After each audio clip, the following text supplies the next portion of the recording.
Governor Whitmer today sending new guidelines for how state agencies end employment contracts. It comes after intense scrutiny about payout and confidentiality tied to former HHS Director Robert Gordon's sudden resignation. Let's bring in our Grant Herms. And Grant, it's unclear what these new guidelines will actually do, right?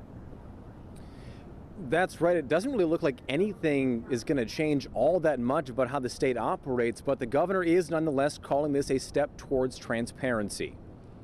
In a new executive directive to all state agencies, Governor Gretchen Whitmer detailing the guidelines for agreements made when employees leave. The directive says state agencies can enter into agreements with payouts, something the state already does, and it still allows for confidentiality agreements unless it would cover up an illegal activity. In a statement today, Whitmer writing, "I am proud of these measures because they will benefit both state employees and the state of Michigan." The directive comes after weeks of criticism and scrutiny over 3 separation agreements, including one made after the abrupt resignation of former HHS Director Robert Gordon, who was paid $155,000 after he left and agreed to stay silent about his time at his post. Just let the taxpayers know. We shouldn't have to read about it in the newspaper or be caught off guard. Detroit Democratic Representative Tyrone Carter is behind a bill in Lansing that would open up the governor's office to freedom of information requests. It's about the principle of the office, the taxpayers' expectations.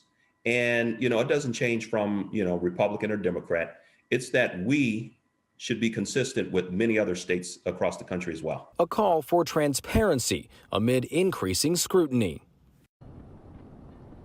And those directives are effective immediately. They do affect future separation agreements, but they do not appear to act retroactively, which means Gordon's will likely stay the same. Back to you. Grant, on the idea of openness, then how transparent is Michigan's government in general? Well, Michigan has scored extremely low. Back in 2015, the Center for Public Integrity gave Michigan an F when it came to openness and transparency. And Michigan right now is just one of 2 states where the governor and lieutenant governor's offices are not subject to freedom of information requests. Interesting. Okay. Grant, thank you.